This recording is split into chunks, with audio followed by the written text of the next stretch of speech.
खैराबारि बियाब बाथौनि सनाथि मायथाइ फोरबो फालिगासिनो दङ आरो दिनै बिदिनो गेवलां मेल बेयाव जागासिनो दङ। बेवहाय बाथौनि आफादगिरि लेङाइ आफादगिरिजों लोगोसे आसाम आयेन आफादनि बुंथिगिरि बिश्वजित दैमारि बिथाङाबो बाहागो लादों।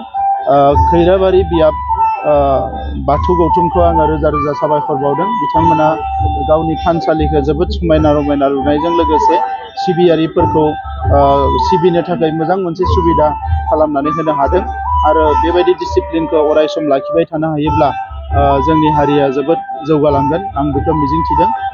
मोनसे हारि जौगानो थाखाय बे हारिनि धोरोमा जोबोद अर्गेनाइज जानांगौ आरो जोंना दिनै लासै लासैनो बाथौ धोरोमा अर्गेनाइज जाबोनाय लोगो लोगोनो जोंनि लाइमोनफ्रा फैबाय थानाय जेनेरेशन्सफ्रा जोबोद डिसिप्लिनजों आवगायलांदों।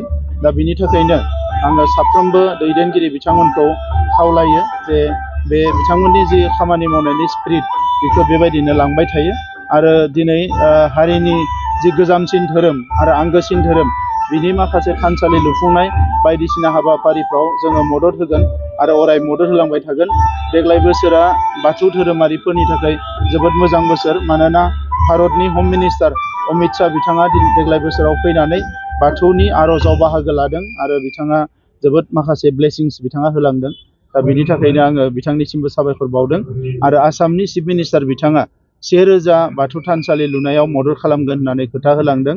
आं बिथांनि थाखाय खाथियावबो साबायखर बावो आरो खैराबारि दखरानो आङो बेवहाय अडिट'रियाम लुनायजों लोगोसे जोङो जोंनि सरकारनिफ्राय आरोबाव 5 लाख रां हरदेरबावगोन होननानै जों बुंदों। दा बेनिखायनो फैबाय थानाय समाव जाहाथे खैराबारिनि जेसेबां ओनसोलाव जोंहा सिबियारि दङ बिथांमोना खौसेयै आवगायलांबाय थायो बेखौ आं मिजिंथिदों।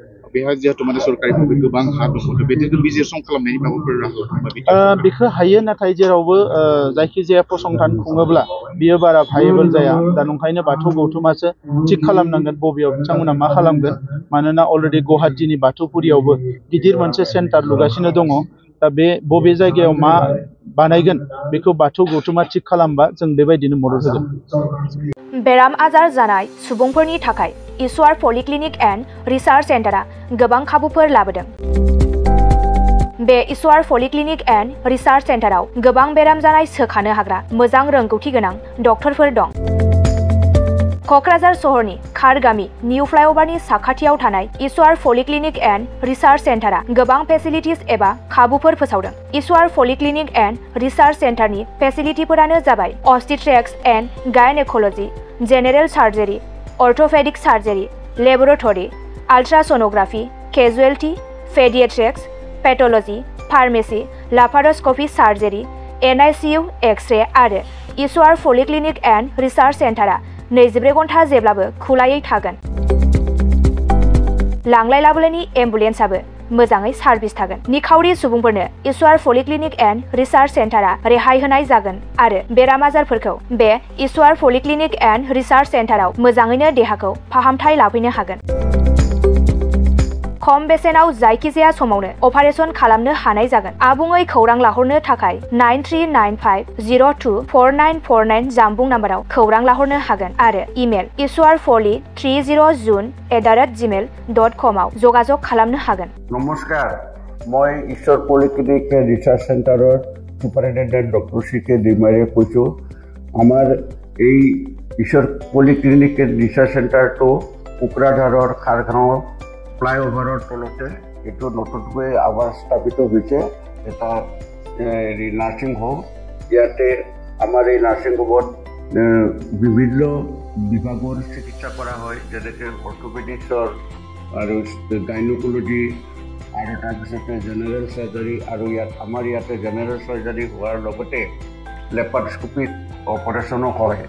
আমাৰ ইয়াতে সুবিধা আছে, যেনেকৈ আমাৰ লেবৰেটৰী আছে, এক্স-ৰে, ছ'নোগ্ৰাফি, এইবিলাক সম্পূৰ্ণ আমি ৰাইজক ছাৰ্ভিচ দিবৰ কাৰণে যুগুতাইছোঁ। ৰাইজ আমাৰ ইয়াতে OPD যিটো মানে বহিৰ্বিভাগৰ ৰোগী চোৱা হয় সেইটো আমাৰ চোৱা হয়। তাৰোপৰি দিনে ৰাতিয়ে আমাৰ ইয়াতে অপাৰেশ্যন কৰা হয়। গোটেইখিনি সুবিধা আপোনালোকে পাব। ইয়াৰ উপৰিও যিসকল লোক আৰ্থিকভাৱে তেওঁলোকৰ দুৰ্বল তেওঁলোকক আমি ৰেহাই ৰেটত আমি চিকিৎসা কৰিবৰ কাৰণে যত্ন কৰিম।